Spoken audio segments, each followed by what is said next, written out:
سلام، روز بخیر. امروز 1 بهمن سال 1403.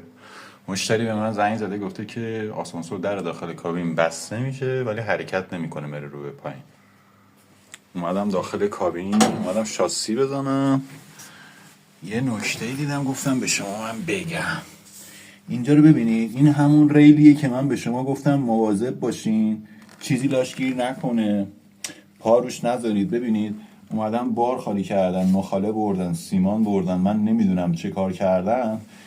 داخل ریل در رو ببینید لطفا.